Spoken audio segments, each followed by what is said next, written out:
Balik sa ating mga balita, nasa linya ng ating komunikasyon ngayon si Senador Bongo. Senador Bongo, magandang tanghali po sa inyo. Si Wedge po ito ng Net1 T5. Nakausap niyo po ba yung anak ni dating Pangulong Rodrigo Duterte at kaugnay po nito, kamusta po ang dating Pangulo? Opo, nakausap ko rin po yung common law wife niya, si Ma'am Hanilet. At si former President Duterte, nakausap ko po sa telepono. Sinumusta natin. Ayaw akong papasukin eh. Oho. Kanina sa airport, hindi ako pinapasok. Hindi ako pinasalubong. Andito naman po sa Villamor Air Base. Ayaw rin po akong papasukin. Kasama ko po yung mga doktor niya. May ambulansya po kaming dala dahil he is scheduled for medical check-up bukas. Oho. Kaya po, wala tayong magagawa. Pinagbawal nila, ayaw nila. Importante rito yung kalusugan. I'm appealing sa mga kababayan natin nakikinig sa inyong programa sa Net25. Please, manghinahon kayo. And I'm appealing na sana po'y pagdasal natin si former President Duterte ang kanyang safety at ang kanyang kalusugan. Oho, Senador, marami ho kaming natatanggap na mga reaksyon mula sa ating mga kababayan. May mga nagagalit, may mga nagtatanong, may mga kumukwestiyon. Bakit daw po parang hindi yata tama yung naging pag-aresto sa dating Pangulo sapagkat wala naman hong nailabas pa na arrest warrant at hindi rin po nakita ng kampo ng dating Pangulo ang kopya nito? O nga po, hindi nga, even us, no? Hindi nga po pinakita sa atin. Hindi natin alam anong naging basihan kanina. So, antayin na lang po natin what is their legal basis dito sa pag-aresto. Oho. Pero ito ho, may natanggap kaming report na binasahan na po ng Miranda rights si dating Pangulong Duterte ni CIDG Chief Police Major John Nicolas Torre. Hinggil daw po ito doon sa warrant ng ICC. Ano po ibig sabihin nito, Senador Bongo? Antayin lang po natin kung nandiyan na yung kopya. Abogado naman po si dating Pangulong Duterte at and I'm sure siya naman po susunod sa batas. Ako lang po bilang isang Pilipino at naglingkod sa kanya noon, nalulungkot po ako na alam kong ginawa niya po ang trabaho niya bilang Pangulo, naging mayor po siya, para po yun sa kinabukasan ng ating mga kababayan. Oho. Senador Bongo, ano ho ba ang dapat ay schedule ng dating Pangulo ngayong araw pagkalapag po niya dyan sa NAIA? Saan po dapat ang tungo ng dating Pangulo? May check up nga po siya. Dahil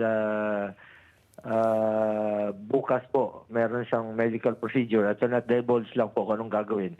At matagal na po to, last month pa po nakaschedule. Kasama ko po ang mga doktor niya ngayon. Yan naman po ang pinangako ko kay Pangulong Duterte. Hindi ko pababayaan ang kanyang kalusugan. In my own small way po, dyan po ako sumusuporta sa kanyang mga medical check-up, medical treatment. Oho. Senador Bongo, sa inyong tansya, hindi ho kaya ito ay planado sapagkat iba ang tono ng Malacanang, ng PNP kahapon kumpara po sa tono nila ngayon na biglang pag-aresto sa dating Pangulo? I cannot answer or comment on that, no? May kanya-kanya naman tayo ng trabaho. So ako naman bilang senador, I'm a law-abiding citizen. Kung ano po yung ginawang pag-aresto sa kanya, dapat po ay merong legal basis. And I'm sure his lawyers will validate and cautious enough to check kung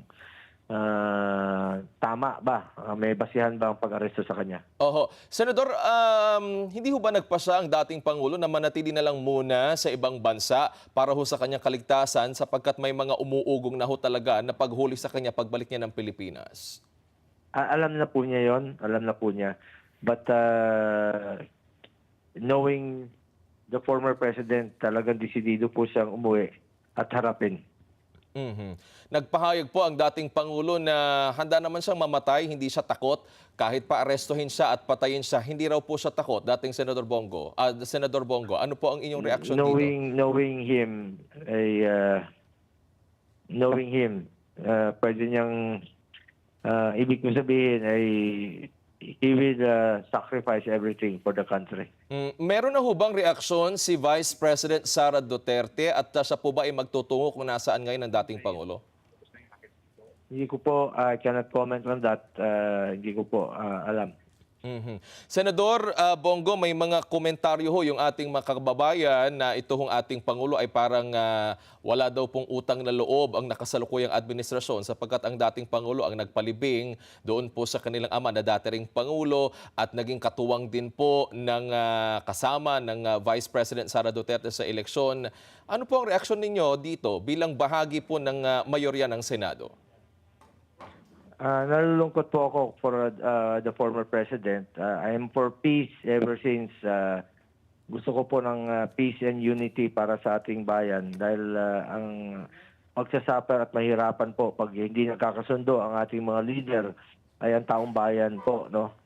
So ever since my previous stand on that is sana po'y magkaroon tayo ng kapayapaan para naman po makapagserbisyo tayo. Okay. Dahil ganun talaga ako noon ever since. Opo. Serbisyo sa tao dahil serbisyo po yan sa Diyos. Senador Bongo, dadalhin po ba sa ospital ang dating Pangulong Duterte o isa po ba ay ididiretso dyan sa PNP Custodial Center? May ideya po ba kayo sapagkat wala hong nagsasalita sa bahagi ng PNP eh? Wala pa po akong balita sa ngayon and I'm still hoping na payagan muna siyang mag-undergo ng medical check-up. Oho, may mga viral video po kayo, Senador Bongo, na tila tinakbuhan ho kayo ng tagapagsalita ng PNP. Oo nga po, dahil dapat spokesperson po siya. Dapat po magsalita siya. Ayaw naman niya magsalita. Oho. Paano ho ngayon ang susunod na hakbang ng kampo po ng dating Pangulo? Legal muna. Go on legal po. Oho. May plano ho kayang tumakbo sa Korte Suprema ang kampo ng dating Pangulo para maghain po dito ng kaso sa posibleng illegal na pag-aresto po sa kanya sapagkat walang warrant of arrest sa pinakita? I'll check with his lawyers first. I really don't have any idea on that. Sino-sino po mga posibleng tumayong abogado ng dating Pangulo, Senador? Marami naman po. Marami po siyang mga kabrad. Diyan po si former Secretary Mejaldea, Secretary Bello, at saka sila Attorney Delgra. Mhm. Sa kasalukuyan po, Senador Bongo, ay paano po ngayon? Makakapalapit po ba kayo sa dating Pangulo? Paano po ang gagawin po ninyong susunod na hakbang?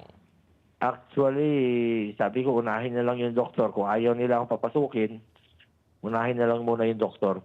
Doctor first muna. Oho. Mananatili po kayo nanaan dyan kung saan po naroroon ang dating Pangulo? Opo, nandito po ako sa loob ng ambulansya. Nasa gate 5 po ng Villamor. Alright. Senador Bongo, at tatawagan pa rin po namin kayo, hinggil po rin po sa iba pang mga detalye. Ano po ang mensahe na lang ninyo sa mga taga-suporta ho ng dating Pangulong Duterte? May mga umiiyak, may mga nagagalit, may mga kumo-question. Ano ho ang inyong pahayag? Keep calm, manghinahon po kayo, magdasal po kayo para po sa kaligtasan ng ating minamahal na Tatay Digong. Maraming salamat, Senador Bongo. Mag-ingat po kayo. Salamat po sa oras.